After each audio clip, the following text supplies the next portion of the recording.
जहाँ 3 भाई रहते थे। बड़े का नाम भीमा, मंझला का नाम लल्लन और सबसे छोटे भाई का नाम था भोला। पिताजी गुजर चुके हैं। तीनों भाई का विवाह भी हो गया। आज तीनों भाई पिता की संपत्ति का बंटवारा कर रहे हैं। देखो भाई, मैं सबसे बड़ा हूँ, इसलिए मैं बंटवारे का काम करूँगा। बोलो, तुम लोगों को मंजूर है?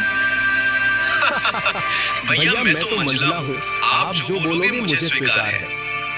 भैया आप दोनों तो मेरे बड़े भैया हो, मैं तो सबसे छोटा हूँ। आप लोग जो फैसला करोगे मैं उसे स्वीकार कर लूंगा। पिता के जाने के बाद आप दोनों को मैं पिता स्वरूप मानता हूँ। तो फिर ठीक है, सबसे पहले हम खेतों का बंटवारा करते हैं। देखो भाई, हमारे पास 2 खेत हैं और एक मेड़ है। हम लोग 3 भाई हैं, इसलिए 2 खेत में से एक मैं और एक मंझला लल्लन का होगा और बचा मेड़ छोटा भाई यानी कि भोले का होगा। अरे वाह, बहुत अच्छा निर्णय है भैया, मुझे मंजूर है। कहो भोला, तुम तो चुप हो गए, क्या तुम्हें मंजूर नहीं? नहीं भैया, आप जो कहेंगे वह मुझे मंजूर है। अच्छा तो ठीक है, अब बारी आती है हमारे पिताजी द्वारा लगाए गए आम के पेड़ का। चलो अब आम पेड़ के पास चलते हैं। अब तीनों भाई आम पेड़ के पास आते हैं। आम के पेड़ में 2 डाली है। दोनों डालियों में आम के फल लगे हुए हैं।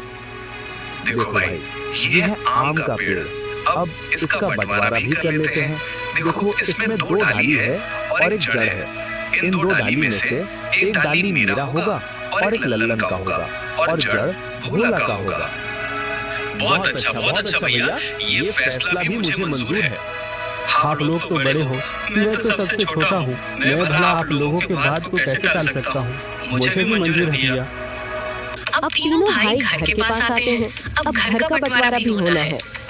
तो फिर ठीक है, अब बारी आती है इस घर की। इस घर में 4 कमरे हैं और एक छत है। 2 कमरा मेरा होगा और 2 कमरा लल्लन का, और जो खप्पर का छत बच जाएगा वो भोला का होगा। भीमा के इस फैसले से भोला बहुत दुखी हो जाता है। फिर भी बड़े भाई का फैसला मानकर वो कुछ नहीं कहता है। इस तरह घर का बंटवारा भी पूरा हो जाता है। अरे भैया, खेत, पेड़ और घर के बाद और एक जरूरी चीज तो आप भूल ही गए। अरे लल्लन, वो क्या जरूरी चीज है जो मैं भूल गया हूँ? क्या तुम मुझे याद दिला सकते हो? भैया, पिताजी ने हम तीनों भाइयों के लिए कुछ रुपए पैसे भी तो छोड़ गए हैं, आप उसे कैसे भूल सकते हो? अरे हाँ, याद आया। जरा रुको, मैं अभी लेकर आता हूँ। बड़ा भाई भीमा घर के अंदर से एक मटका लेकर आता है जिसमें कई सिक्के भरे थे और उनमें से कुछ पुराने जमाने के सिक्के भी थे। देखो भाइयों, इसमें से 2 प्रकार के सिक्के हैं। एक जो अभी वर्तमान में चल रहे हैं, वहीं दूसरा जो हमारे दादा के दादा के दादा जमाने के हैं, यानी कि बहुत पुराने जमाने के सिक्के हैं, जो कि कुछ अजीब धातुओं के साथ बनाया गया है। तो भैया, अब इन सिक्कों का कैसे बंटवारा करोगे आप? तो सुनो, अभी के जमाने में जितने भी सिक्के चल रहे हैं, उन सिक्कों को मैं और मंझला भाई लल्लन का होगा, और जो सिक्के बहुत पुराने हैं, जो कि पुराने धातुओं से बनाए गए हैं, वो भोला का होगा। इस तरह दोनों भाई रुपए पैसे को भी ले जाते हैं।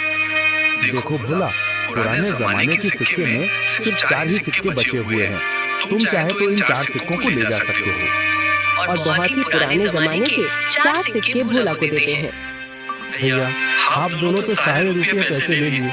अगर मेरे तकदीर में ये सिर्फ 4 रुपया ही लिखा है तो मैं उसे स्वीकार करता हूँ।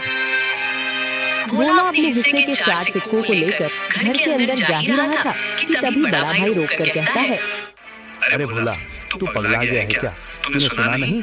बंटवारा हो गया है। अब इस घर में हम रहेंगे। तुम्हारा हिस्सा तो छत में है